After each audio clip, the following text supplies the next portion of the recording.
Olá, para você que nos acompanha aqui no canal da Jovem Pan Blumenau 88,7 FM. Seja muito bem-vindo. Mais uma edição do nosso TechStation. Ah, que maravilha! Vamos falar de tecnologia? Você que curte essa área, então já dá o seu like. Por favor, se você não é inscrito no canal, se inscreva, porque toda novidade, cada episódio novo, você vai estar com a gente por aqui. Eu sou Tamara Caroline, jornalista, e hoje bato um papo muito legal, com certeza, eu também vou aprender muito. Eu sempre digo que eu sou super analógica, né? Hoje está aqui comigo o professor da ProWay, ele que veio falar gentilmente sobre tecnologia, desenvolvimento de games. Cara, o homem é um crânio, tá? E é super jovem. Muito obrigada pela tua presença, Que Vitor isso? Schmidt. Eu que agradeço a hospitalidade, os exageros aí, mas a gente vai seguindo, vai falando sobre essa área. Um mercado que cresceu muito nos Muito, últimos, né, nos Vitor? últimos anos, dos últimos 10 anos para cá, a gente foi de 2 mil desenvolvedores de jogos no Brasil para 36 mil Olha em só. 10 anos, né? Então é um crescimento muito grande. E daqui a 2 anos sai o próximo edital para saber quantos a gente vai estar daqui a 2 anos, né? Vamos ver se a gente consegue chegar nos 100 mil aí para Olha só que chegar, marca. virar uma referência mundial aí no desenvolvimento.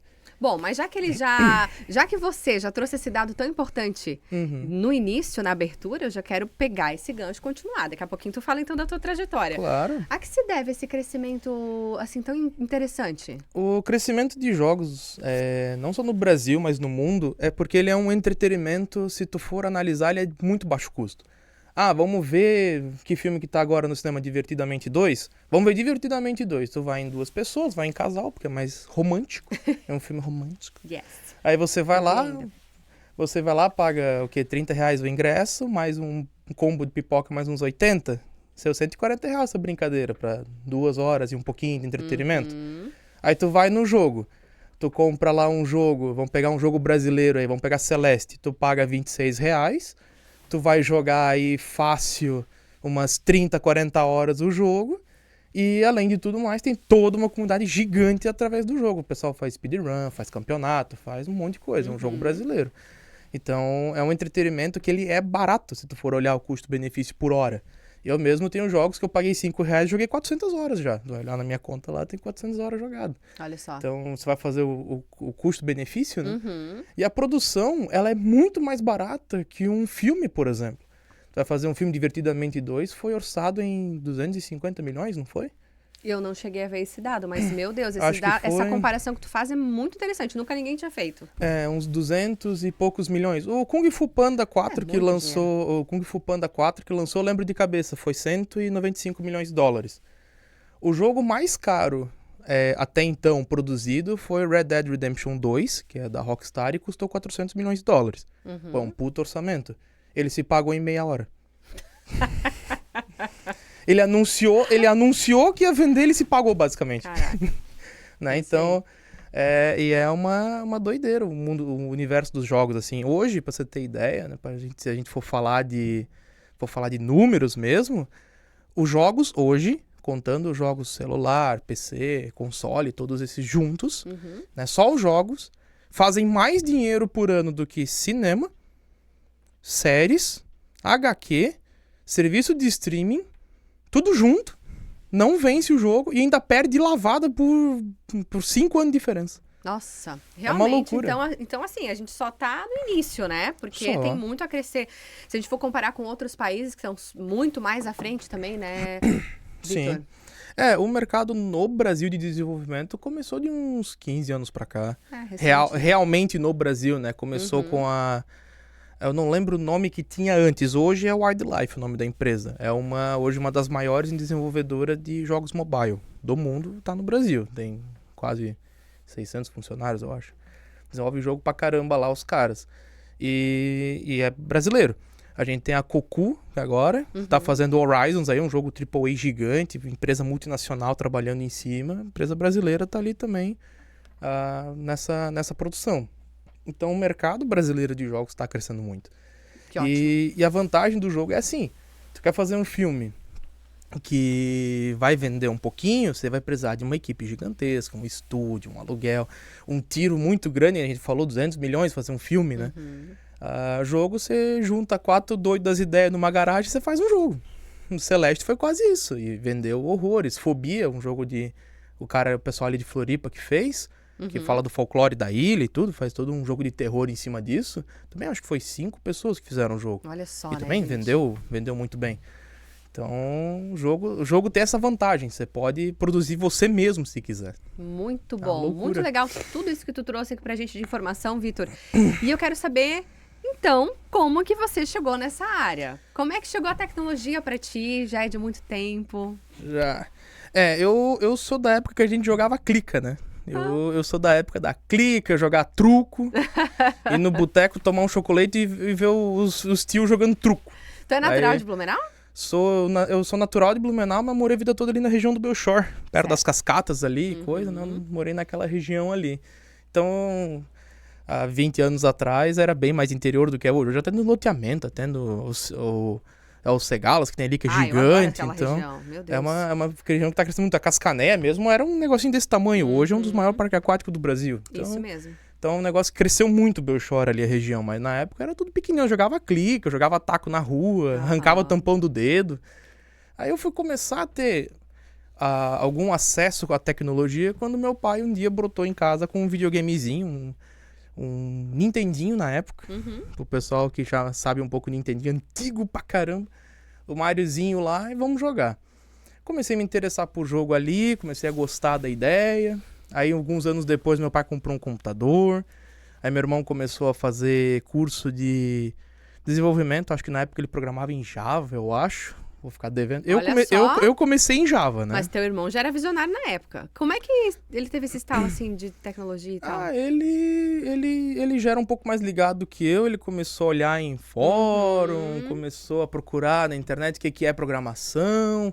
Ele era mais curioso do que eu na época, na verdade, porque ele se perguntou, tá, tem um computador, como é que ele funciona? Ele começou a pesquisar como o computador funciona. E daí ele chegou na programação através daí. Legal. Não é à toa que hoje ele trabalha com o driver embarcado, né? Sério? É a área dele, ele trabalha driver embarcado para Linux para uma empresa de fora, meu irmão. Top. Meu irmão é um pouco mais velho do que eu, 5 anos mais velho, mas o cara, ele é tão curioso nisso que ele foi para essa área. Que é muito específico, Que né? é bem específico. Bem específico. Bastante, inclusive. É Bastante. bem específico também o salário dele, certo? Deve ser. deve ser mais de 5 dígitos, eu imagino.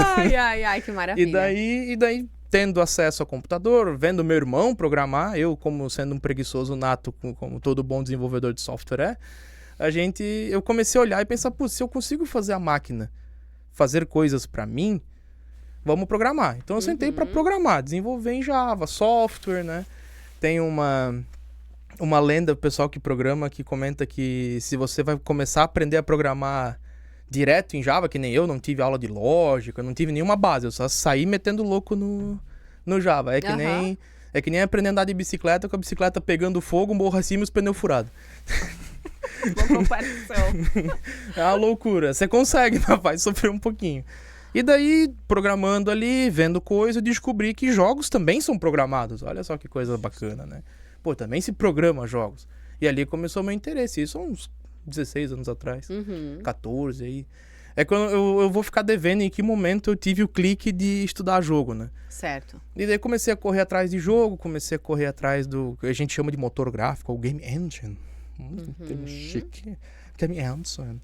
E daí eu fui correndo atrás disso, fui vendo como é que era na época, né?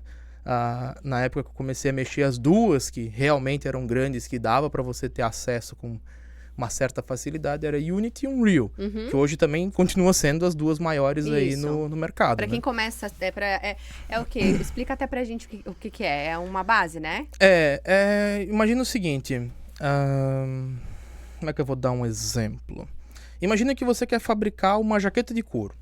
Você tem duas opções. Tu pode comprar você mesmo as ferramentazinhas e fazer na mão todo o processo.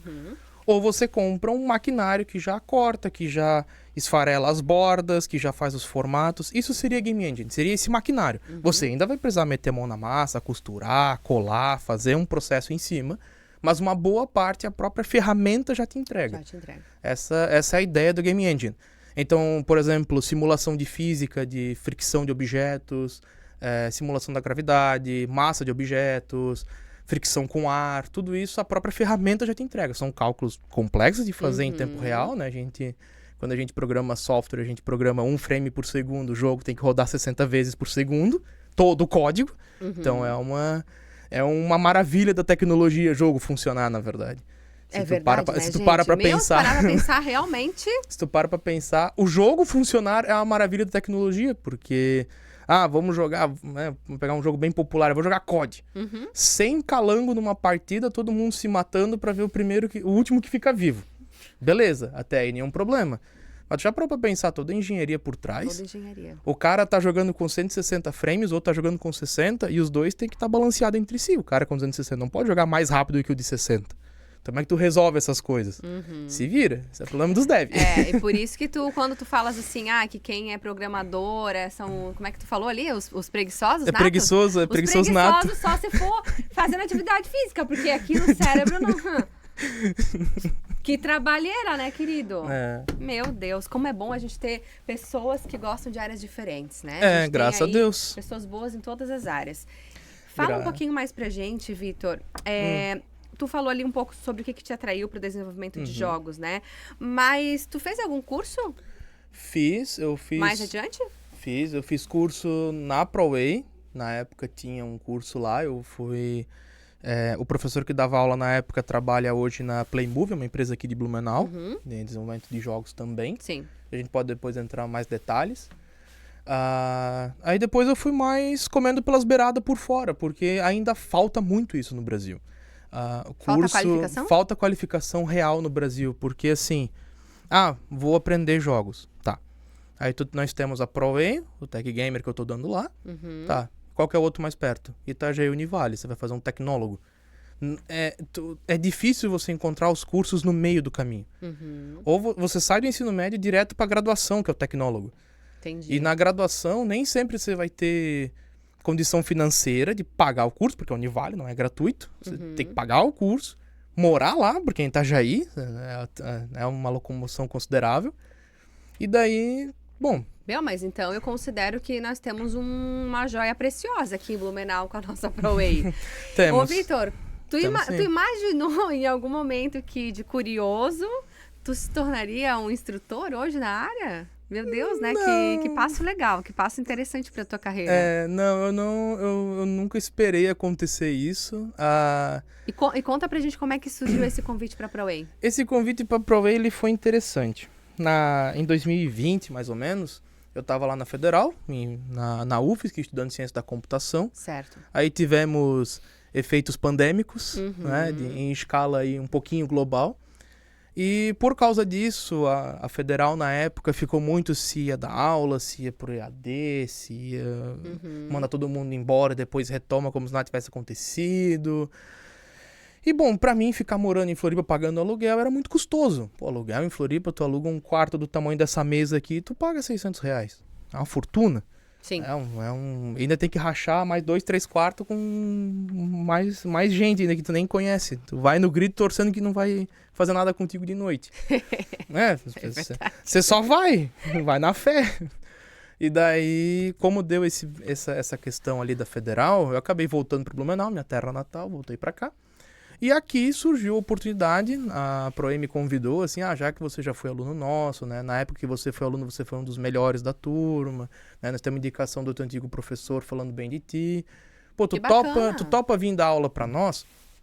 Aí eu entrei, na verdade, para dar aula de software mesmo, desenvolvimento de software. Certo. E lá dentro, depois de alguns anos dando aula ali, surgiu a oportunidade a gente sentou e combinou de dar essa aula de jogos daí, né? Porque realmente está faltando na região um curso intermediário ali, o curso técnico para inicializar na área de jogos, né? Ou você dá um tiro no escuro para uma tecnólogo de 2 anos e meio, ou você faz a distância de fora, mas nem todo mundo sabe inglês para aprender conteúdo de fora, né? Então, é complicado. E daí, na Federal também, eu atuava num laboratório de pesquisa. Eu era responsável por toda a área de jogos lá, então eu administrava a equipe de 10, 12 pessoas já. Muito legal. Administrava equipes lá, a gente fazia jogo, tudo lá. Infelizmente, nenhum veio a ver a luz do dia, né? A gente desenvolvia... Super sucesso ainda não. Não, nenhum. Infelizmente, não foram nem lançados por questões burocráticas internas. A gente desenvolve, mas não sai Não as coisas. As coisas ruins. E daí... Bom, e daí com toda essa expertise, né? Vou usar uns termos bonitos. Essa expertise que eu tinha, eu consegui, junto com a ProWay, a gente chegou num curso que abrange muito da área e, a princípio, todas as áreas, né? Por exemplo, ter modelagem 3D, tiveram a parte de game design comigo, que é a parte de você planejar como o jogo vai ser, estruturar, escrever, essa parte mais burocrática, ela é mais importante do que parece. Eu já vi muita gente ficar 10 anos desenvolvendo o jogo e o jogo só não sai do lugar porque a cada 2 semanas ele muda a ideia de como o jogo vai ser. Certo, não tem algo estruturado assim, né? É, exato. E o game design, ele serve pra isso. Você senta e fala, o jogo vai ser assim. Tu escreve num papel. Certo. E se alguém vier reclamar, tu fala, não, a gente escreveu assim. Vai seguir. E vai ser assim? Ah, mas pô, então quer dizer que o jogo, depois que o cara pensa, não muda nada. Não, muda. Existem alterações durante o processo. Pode aprimorar e tal, né? Pode. Mas não perder a essência do início ali. Isso, mas não perde a essência, que nem... Vamos pegar um exemplo aí de um jogo grande que aconteceu algo parecido. Resident Evil 4 foi um jogo aí que revolucionou os jogos com o sistema de câmera dele, fez um monte de coisas pra indústria de jogos. Só que eles tinham toda uma ideia completamente diferente pro jogo. Tudo isso foi descartado, quase metade do que eles planejaram foi descartado, e virou um jogo que muita gente conhece como Devil May Cry. Virou um segundo jogo. Porque tudo se reaproveita. Tu nunca joga uma ideia 100% fora. Você bota ela na gaveta. Daqui a pouco, puxa ali, pega 2, 3 ideiazinhas. Ou faz um jogo inteiro em cima com o que tem ali. É assim que faz. A gente não joga fora. Pois é, agora que tu tá me falando assim desses baita jogos que são sucesso, né, cara? O que faz um jogo ser assim fenômeno? É uma grande ideia? É uma tecnologia diferente? É a sensação...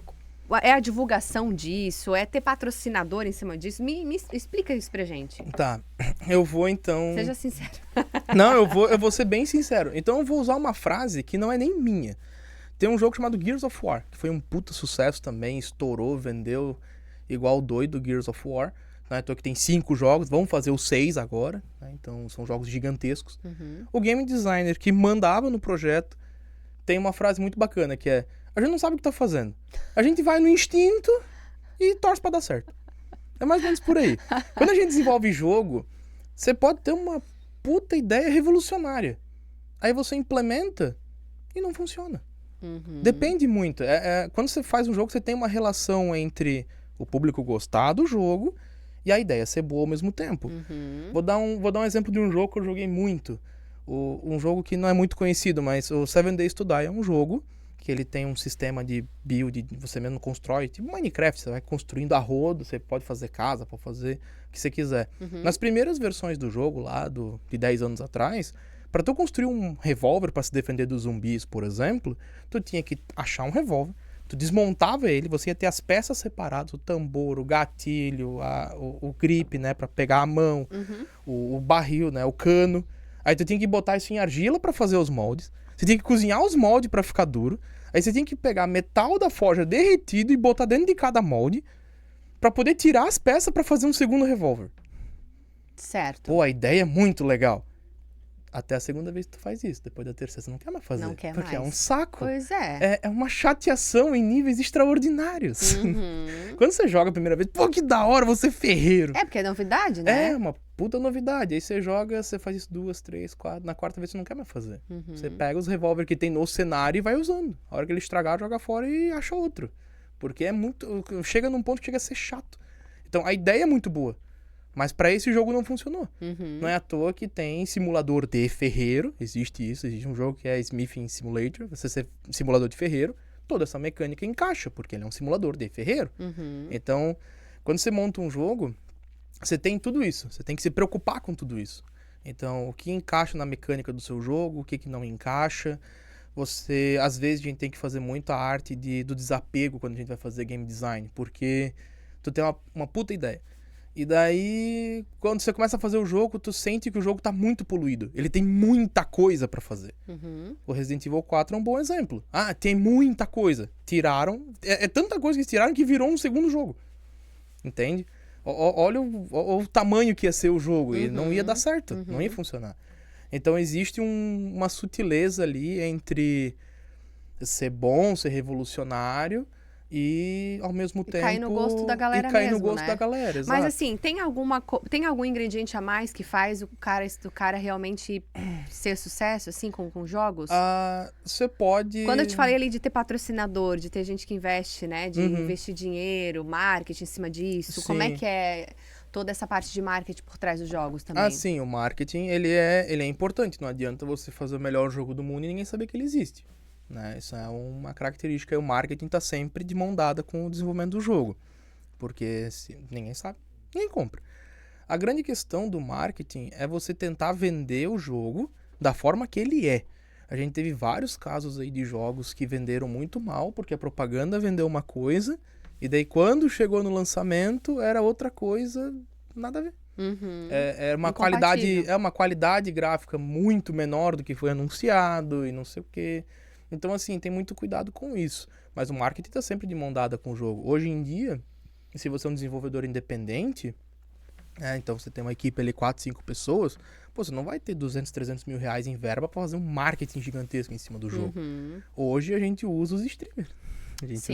Bota os streamers para jogar o jogo, pega uma popularidade grande, as pessoas falam com pessoas e assim vai. Para quem é mais indie, Você é tá mais falando que independente. coloca o jogo dentro de plataforma. Tu pega, por exemplo, vamos pegar o Alanzoca. Uhum. O cara faz numa live 50 mil, 100 mil visualizações. Perfeito. Pô, se tu bota o cara pra jogar o teu jogo e ele se diverte o mínimo que seja, esse jogo vai vender. Certo. Pegar um exemplo, há um tempo atrás teve o boom do Among Us, que é um jogo de impostor e você tem toda aquela politicagem pra descobrir quem é o impostor e quem é a tripulação, beleza. Os caras lançaram o jogo, ninguém se importou com o jogo. O jogo ficou lá, meia dúzia comprou, meia dúzia não comprou, ficou por isso. Uns 4 anos depois que o jogo estava lançado, o Alanzoca foi jogar esse jogo com seus colegas na live. O pessoal riu que se acaba, porque se você junta 10 pessoas pra jogar, é engraçado as politicagens, porque um aponta o dedo e o outro fala, eu não fiz nada, eu tava não sei aonde. E o jogo vendeu horrores, virou meme, estourou, viralizou, por causa de um brasileiro que jogou um jogo que não era nem de outro brasileiro, era uma empresa de fora. Um brasileiro jogou um negócio e o jogo estourou. Uhum. Então é assim que funciona, né? Essa pegada de jogos, marketing e tudo mais. A gente sempre vai visar para ter pessoas jogando. Certo. Quanto mais pessoas jogando, melhor pra gente. Quanto mais gente jogando, melhor.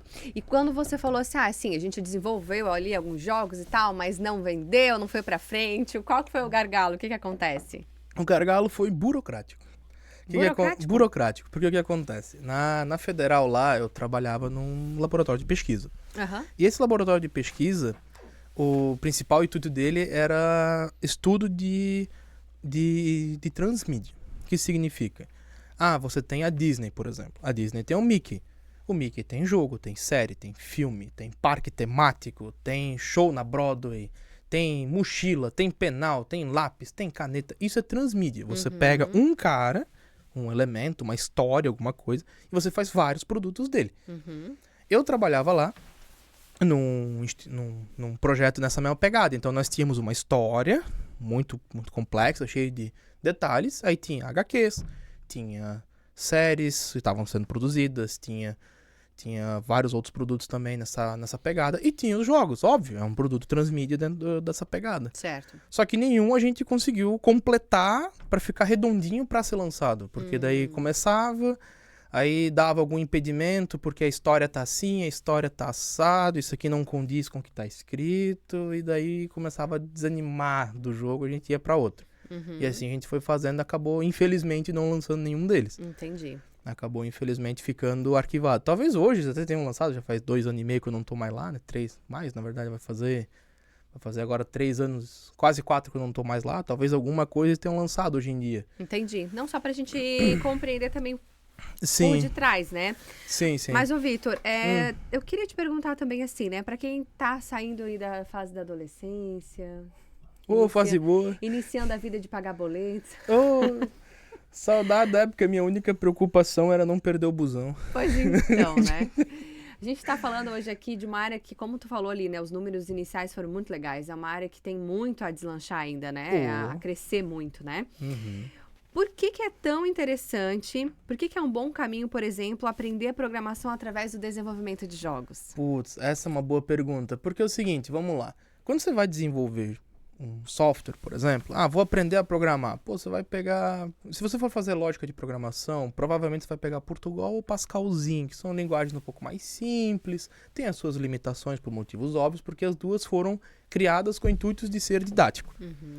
Portugal é em português, e Pascalzinho já é um pouco mais perto do que seria o Python, que já é uma linguagem de produção e tudo mais. Tá? Você, programando em qualquer uma delas, você vai programar, vai apertar um botão, vai surgir uma tela preta na tua frente, tu vai digitar meia dúzia de informação e vai ver se deu certo o que tu programou. É muito interativo, assim, né?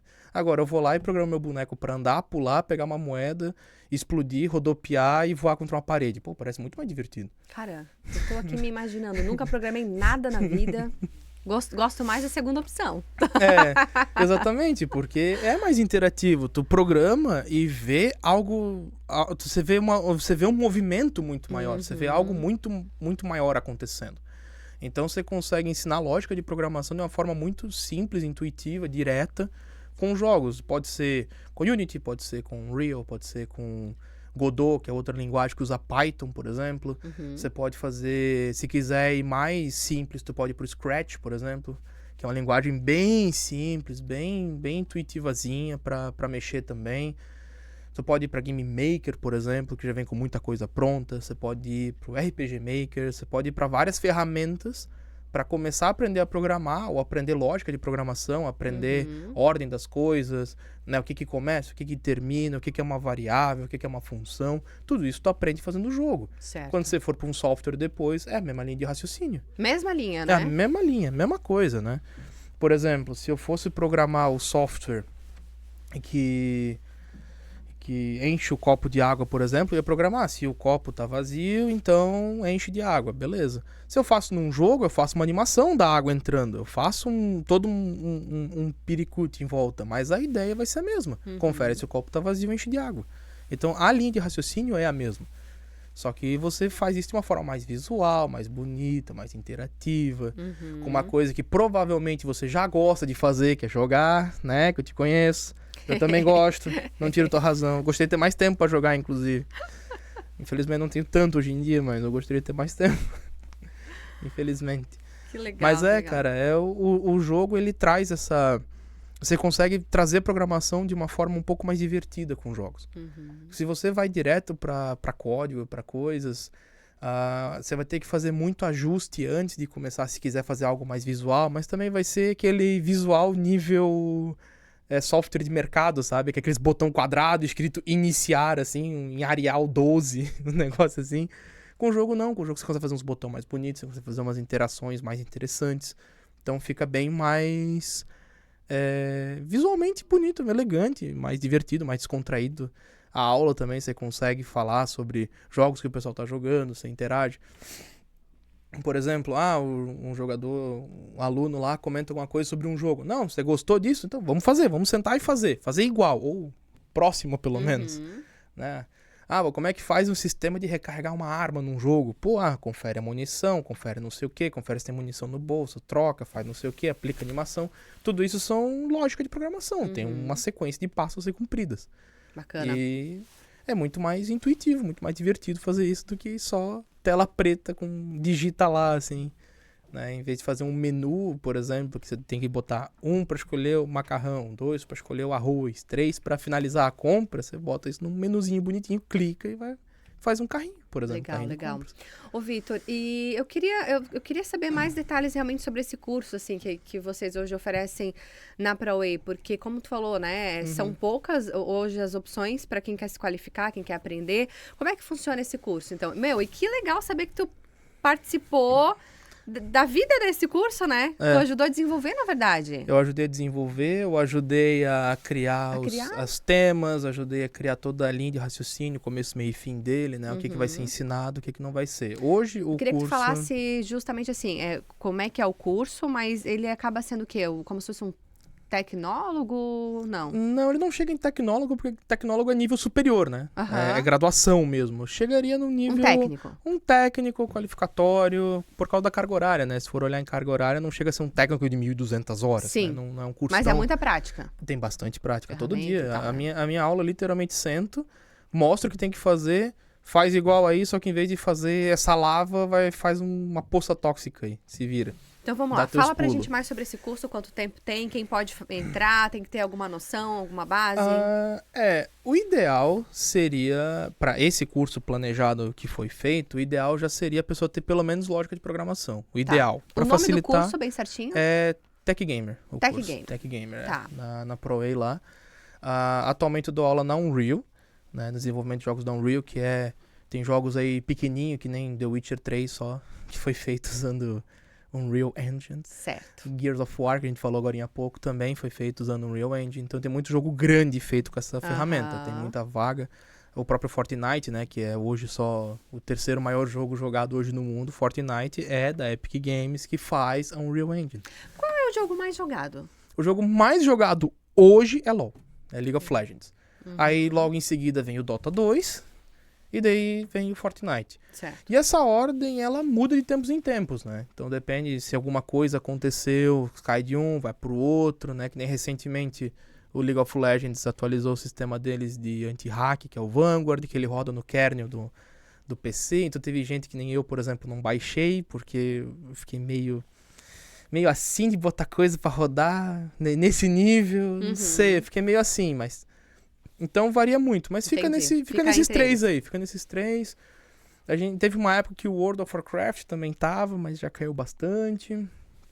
Né, às vezes um lançamento, né, que nem lançou o CS2 há um tempo atrás. Quando lançou o CS2, ganhou um boom de gente jogando, porque tinha muita gente curiosa pra ver como é que ficou. Chegou lá no top 4, top 3 também. Então ele fica sempre nesses caras aí, né? CS, Fortnite, COD, né, o Call of Duty, famoso aí. Então fica nesses 5 aí, são os normalmente mais jogados, né? Certo. Mas continuando o curso. Mas sobre o curso, né? Então, eu ensino Unreal, desenvolvimento, eu ensino primeiro Game Design, toda a parte teórica, o que é, a gente pega jogo que já tem e analisa para entender como que... Tentar imaginar como o game designer imaginou as coisas acontecendo, como que funciona balanceamento de jogo, por exemplo. Balancear jogo parece simples, mas é mais complexo do que parece. Quem joga LoL sabe.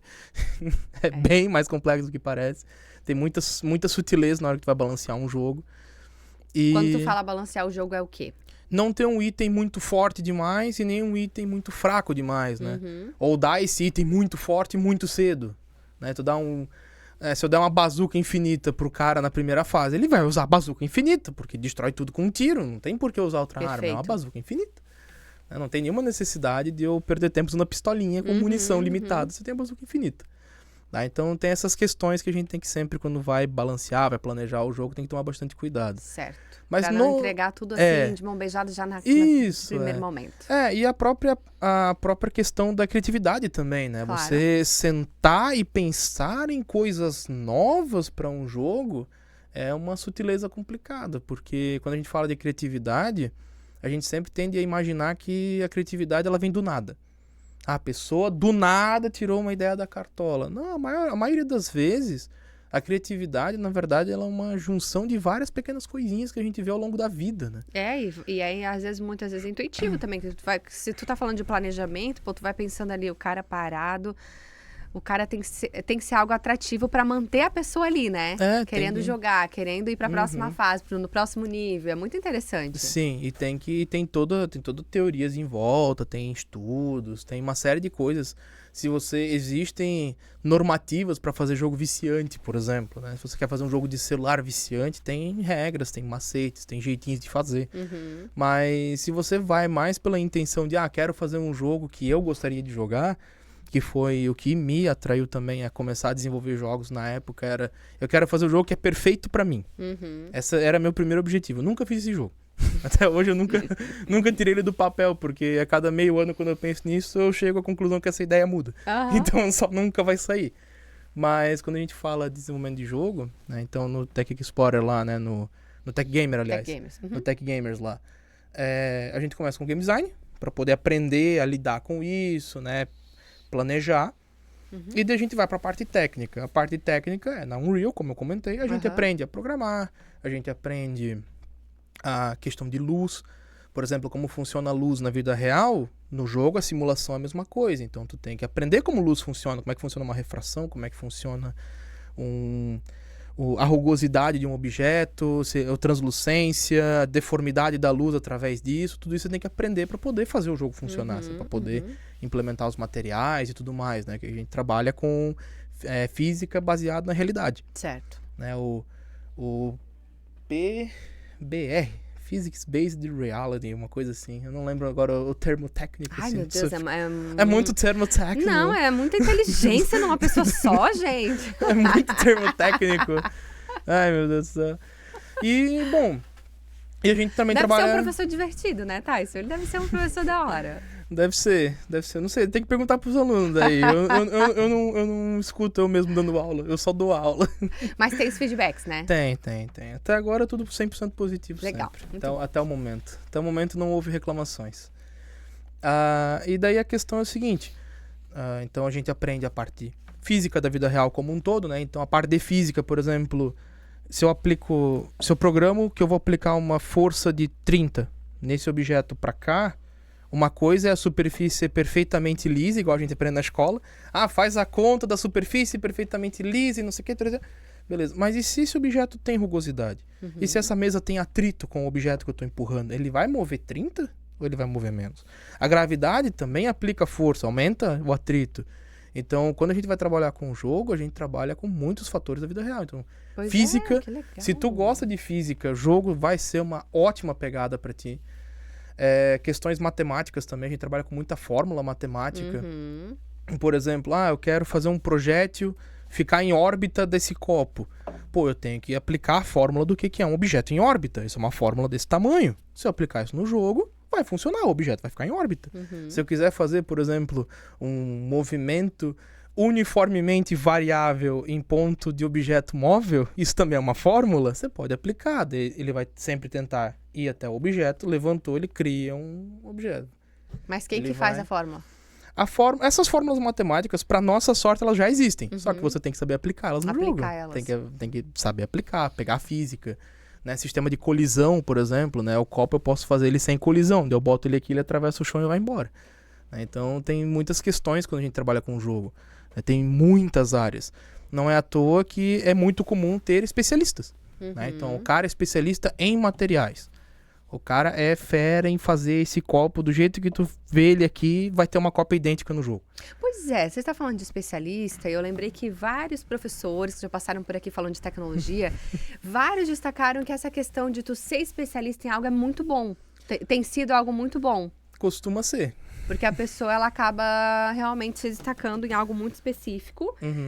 Geralmente quem é de tecnologia tem uma base de muita coisa já, né? Porque uma coisa puxa a outra e vai puxando. Às vezes, o cara tá falando de gamer comigo, mas ele sabe dar aula pro pessoal de arquitetura, engenharia, enfim, outros softwares e tal. Sim. Mas também é muito bom tu ter um conhecimento específico, né? Te diferencia no mercado, né? Sim, diferencia, porque, por exemplo, até não muito tempo atrás, eu tava vendo uma vaga para você ser especialista em geração de ferramentas para otimização na Unreal. Olha que vaga específica. E tava pagando só 6 mil euros por mês. Exatamente. É muito mais... A pessoa é muito mais valorizada, né? Muito mais valorizada, porque é algo tão específico e você tem que, para poder fazer uma vaga dessa, você tem que estudar tão a fundo a ferramenta, tem que ler código-fonte da ferramenta, que é em C++, que não é uma linguagem tão intuitiva assim, porque ela é mais antiga, né? O C++ é da década de 80, eu acho. 80, 70, nem lembro quanto antiga. É mais de 40 anos, mais velho do que eu. O C++ é mais velho do que eu. É triste falar isso, mas é mais velho do que eu. E essa... Triste, muito triste. Triste, nossa. Estou ressentido. E daí... Ai, Senhor. E daí a questão... Então tem... Por exemplo, você quer ser especialista em HUD, por exemplo, as informações que aparecem na tela, menus, inventário, tudo isso é um especialista de HUD que faz. Pô, a última vaga que eu tava vendo esses tempos, tava pagando, acho que era $4.500 por mês. Pô, olha só, gente. Coisa pouca, né? Pouco saláriozinho pequeno, né? Baita, né? Vitor, queria te perguntar também, aproveitando a pauta que é bem interessante. Na verdade, assim, tem muita coisa que eu não vou conseguir perguntar hoje. Acho que a gente vai ter que marcar uma conversa número 2, tá? Pode ser. Chama aí que eu venho, não é muito longe daqui. Agora eu tô morando no Progresso, pra vir pra cá rapidinho. Tá ótimo. pra gente já ir pro encerramento, que tipos de projetos iniciais você recomenda pra alguém que tá aprendendo a programar jogos? Tá, pra quem tá aprendendo a programar jogo, primeiro, tenta copiar um jogo que já existe. Ah, mas que jogo eu vou copiar? Vou copiar Civilization 6, que tem todas as mecânicas de turismo, de não sei o quê. Não, não, não. Pega coisa mais simples. Pega, por exemplo, Flappy Bird. Lançou um tempo atrás Flappy Bird, né? Foi um puta sucesso. É um cano, tem um espaço no meio, você tem que pular um passarinho por esse cano. Pega, por exemplo, Mario, faz umas 2 fases do Mario Bros. Tenta implementar o Goomba, que é simples, implementar a tartaruga e o personagem andando. Então pega projetos, por maiores que eles sejam, mas faz a versão simplificada deles, não precisa implementar tudo. Porque aí tu já vai pegando o jeitinho da ferramenta, tu já vai pegando nuances, tu já vai pegando detalhes de como implementa certas coisas. Ah, tu quis implementar uma situação, mas do jeito que tu começou fazendo ela, lá na frente não vai dar certo. Aí você já aprende da próxima vez para não fazer. Então, se for para pegar para fazer, pegue projetos menores e pega um jogo que já exista, né? Eu sei que é mais divertido você criar o seu próprio jogo. Eu não tenho nada contra isso, mas eu já fiz muita cópia de jogo também ao longo da minha vida. Por quê? Pra aprender. Porque no momento que você tem um jogo pronto e você quer copiar ele, você não vai parar de produzir porque você vai entrar em devaneio das coisas que você quer implementar no jogo. É muito comum quando a gente vai começar a fazer jogo, a gente tá lá desenvolvendo, super focado. Vou fazer movimentação. Aí tu para de programar e pensa, pô, mas se ele desse 2 pulos? E se ele pudesse dar 3? Legal. E se ele desse mortal? Então, em vez de tu continuar produzindo o pulo, você para pra pensar em quantos pulos vai ter. Né? Então, se tu pega um jogo pronto, tu só ignora tudo isso e mete ficha. Bacana, E fica sai. a dica. Fica a dica de vai- uma pessoa que é fera, tá? E vai desenvolvendo. Uma hora tu chega num ponto que tu consegue manter a cabeça mais focadinha. Aí tu pode começar a fazer os seus próprios projetos, ou pega um jogo pronto e faz as suas alterações em cima dele. Certo. Pro, a gente vai ter que encerrar, tem um podcast iniciando daqui a pouquinho. Quero, então, encerrar pedindo para tu falar um pouquinho mais sobre como que tá a formação agora, se tem turma nova que quem gosta da área de gamer, né? A gente já entendeu que é uma área super bacana, tu super recomenda para quem tá aí em dúvida se começa a aprender desenvolvimento de gamer, né? Que acho que é super rentável, super viável, acho que tem muito futuro e, no mínimo, a pessoa já vai ter uma boa base para programação, né? Independente. Com certeza. Mesmo que por um azar do destino você faça o curso e acabe não indo para a área de jogos, que pode acontecer, eu já vi acontecer isso com alguns colegas meus que queriam muito desenvolver jogo, acabaram desistindo e foram para a área de software. Certo. E daí, não desistiram da área como um todo, foram para software. Calma, não se assuste, pelo amor de Deus. Foi para a área de software porque realmente você tem que aprender muita coisa para poder desenvolver um jogo. E tudo isso é bagagem para uma área similar, como programação de software, como desenvolvimento web, por exemplo, né? Toda a parte de ajustar coisas em tela. O web faz muito isso com HTML, JavaScript, né?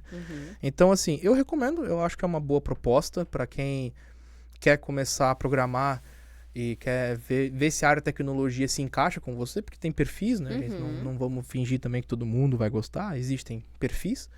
E nessa pegada a gente pode ir para jogos, que é um pouco mais divertido, vai ser um pouco mais descontraído, provavelmente vão ser aulas um pouco mais de piada, um pouco mais de brincadeira, mais descontraída, porque todo mundo ali é gamer, então de vez em quando a gente faz piada sobre o jogo, de vez em quando eu paro para uns 5 minutos, 10 minutos da aula para conversar sobre alguma treta que está acontecendo no mundo dos jogos. Então a gente vai trocando informação ali mesmo. Trazendo atualidade até, trazendo né? atualidade, Quanto sim. tempo de curso? O curso hoje... eu tenho que fazer a conta, mas o Tech Gamer é em torno de 7 meses, eu acho. Legal. 2 aulas por semana. 2 aulas de por noite, semana. Por enquanto de Aí noite. tem que ser presencial ou tem o híbrido também? É presencial, mas a gente faz...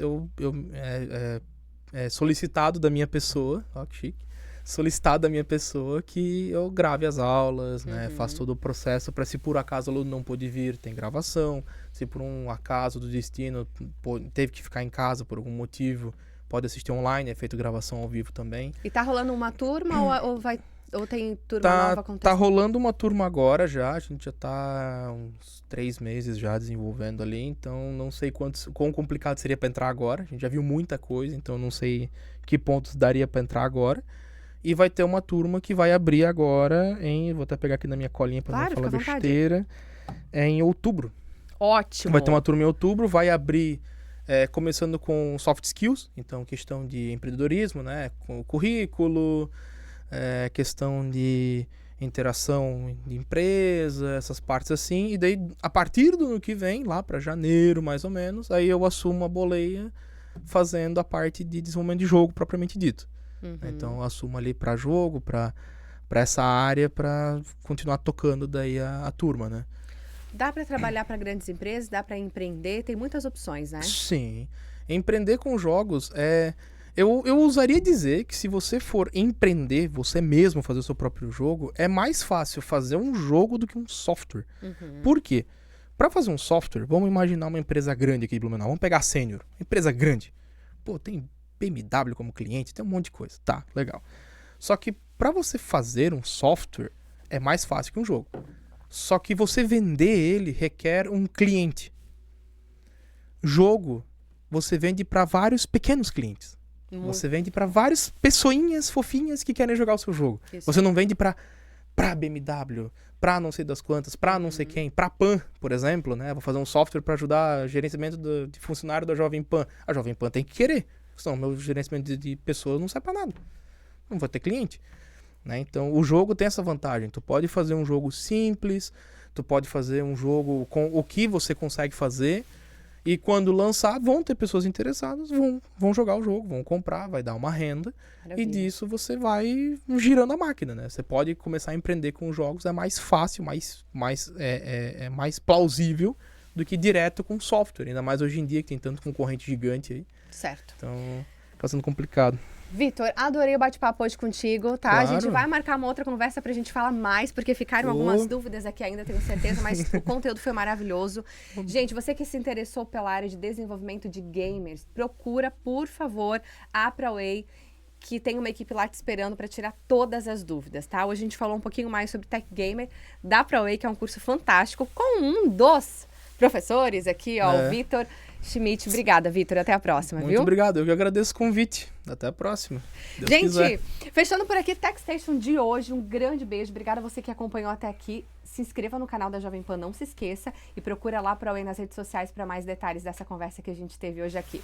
Um beijo. Tchau, tchau.